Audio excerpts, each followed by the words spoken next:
And Gay Hicks, in his powerful book, The Upper Limit Problem, talks about each of us having an internal set point. So we talked about the money set point, but there's an overarching set point. And it has to do really with the amount of joy we're able to let into our lives, the amount of love, creativity, money. And that is set when before we're able to make conscious choices for ourselves, and it's set in connection with our trusted adults. And we know that they were doing the best that they could, and we're not blaming them in any way. It's just that as time goes on, we're able to replace old ideas with new ideas that might serve us better. So I know that for me, sometimes I just stop. Things can be going exceedingly well, and I can't believe it, and I try not to say words like that anymore, and I just try to accept it. And go with it and grow with it. But the best thing about changing your set point is that this is fun. The way you change your set point is to let more and more joy in. And you do that by noticing the positive that's going on all the time. The beauty of a day like today. The friendly, happy people around you who want to touch other people's lives in a meaningful and distinct way. And the more joy you notice and accept, the higher your set point goes. And my question is, do you feel like rethinking money is about somewhat younger, more assertive, more aggressive? I'm here to tell you age and gender do not matter. And so I have a couple of examples from outside of our circle, but powerful, powerful people. Mary Kay Ash was 55 years old when she started the Mary Kay Cosmetics empire. Jean Niddick was 40 years old when she founded Weight Watchers. Margaret Rutkin was also 40 years old and the mother of 3 when she founded Pepperidge Farms. And she founded Pepperidge Farms because she had a son who could not eat bread, and she thought that he was missing one of the great joys of life. And so she created a bread that he could actually enjoy. Maggie Kuhn was 65 years old when she founded the Grey Panthers. And Sister Marion Irvine, still living, is my hero. She was a school principal, stressed, smoking 2 packs of cigarettes a day, and she decided to take up running, and she went on to become the oldest person to qualify for the Olympic trials. And at 65 years old, Colonel Sanders took $105 from his Social Security check and began the Kentucky Fried Chicken franchise. And geography doesn't matter. I like to tell people about the Barclay Pet Hotel. It is based in Cleveland, Ohio. It is a flagship, world-renowned pet spa. People spend thousands of dollars to send their dogs and cats there. They must apply. And I'm here to tell you that every pet is not accepted. I actually know of someone whose dog was not accepted. Well, he can still go, but he cannot socialize with the other dogs. So, and this is in Cleveland, Ohio, a place that we often hear about devastating unemployment. And I just submit to you, that's only part of the story. In Cleveland and in other places, there are people who are looking to have extraordinary experiences and are glad to pay for them. And for our Canadian celebrants, there's a pizza place in Canada, a family-owned business that charges 200 to 500% higher than same-size pizzas of national chains and of major chains. And so my point is people are comfortable with money. People are charging more because people are willing to pay more for extraordinary experiences. And this is true in North America and in many places all over the world. And there's nothing wrong with this. So another question I hear a lot is it spiritual to charge a lot of money for a ceremony? Okay, so you have a ceremony in itself is probably spiritual, And also, you're assigning money to something that is really kind of invaluable.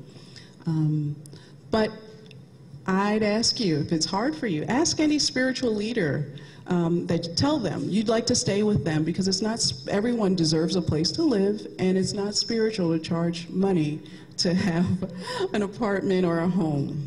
And that's not going to happen. Why? Because in that area, we're all clear that it takes money in order to have a place to live. And exchanging goods and services is just a part of our being here on this planet.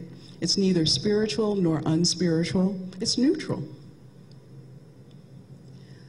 So, where are these people who are willing to pay more money for ceremonies?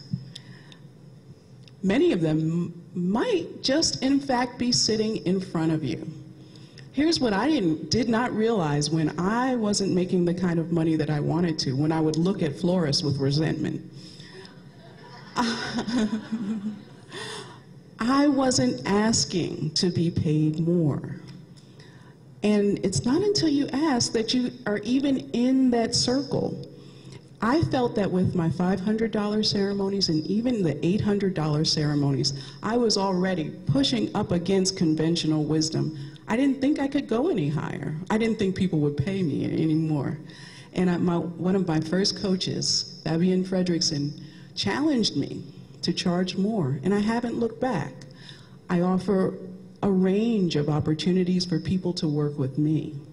And I set price points that honor me as well as my clients, and I haven't looked back. And people accept it because I put my heart, all of me, into every ceremony. And believe me, when I started raising my fees significantly, I raised my commitment to doing this work that I already loved, but there was just no way that I was going to, well, things do happen, but I was going to really give it my all. So it worked for me. And money fears hurt. And they don't just hurt you. They hurt people who are looking for people like you. Because in a busy world, busy consumers often look to the fee as an indicator of quality.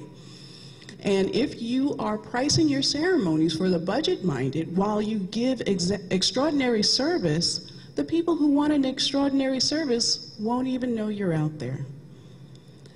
And also, by stooping to take every ceremony that comes our way, we end up losing. We lose time for ourselves, for our families, for the potential people who want, real people, who want an extraordinary ceremony experience. And as much as we love being a celebrant, we have to take care of ourselves first. And I'm so glad that Deb Goldman will be speaking about this later. So we determine how much money comes to us. And if we're providing extraordinary experiences and receiving average money, I suggest that there's a block. And I would encourage you to check out the Money Matters course that I teach through the Celebrant Foundation. And now I'm going to get to, this is one of my favorite analogies. It comes from Rabbi Daniel Lapin, and his question is money cake or candle? Now, if money is cake, then there's a limited amount.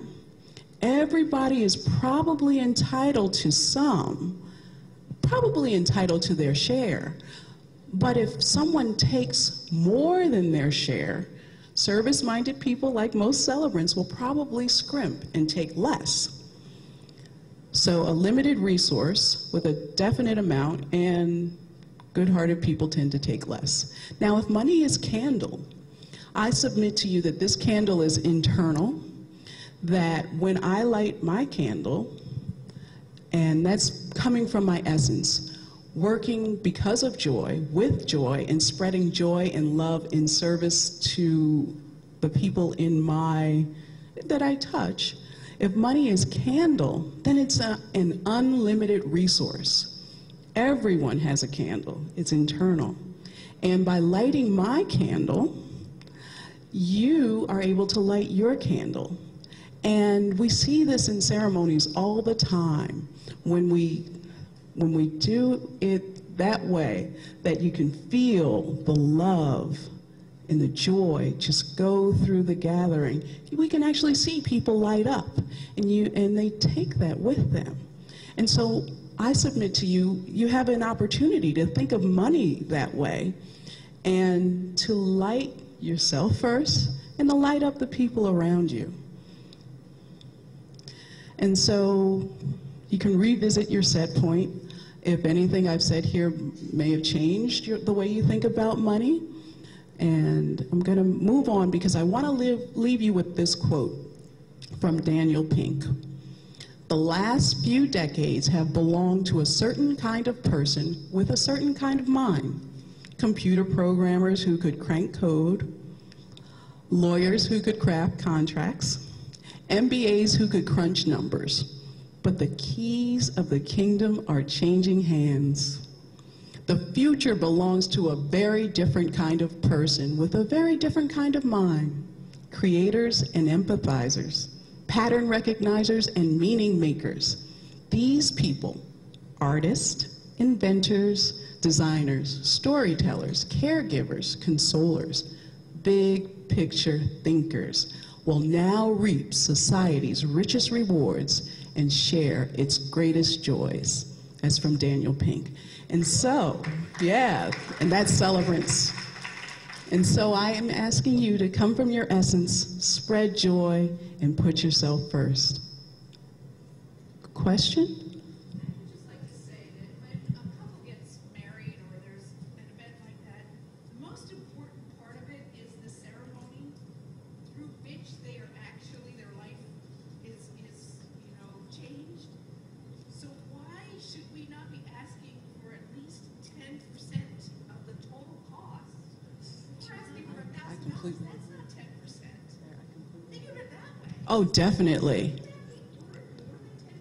Definitely. Oh, I completely agree, and that's actually the benchmark that I started with. So we're asking people to rethink ceremony and to rethink our contributions, and we have to rethink it and make it easy for them to understand it so that they have the experience of being with you even before the ceremony takes place. Thank you for such an inspiring speech.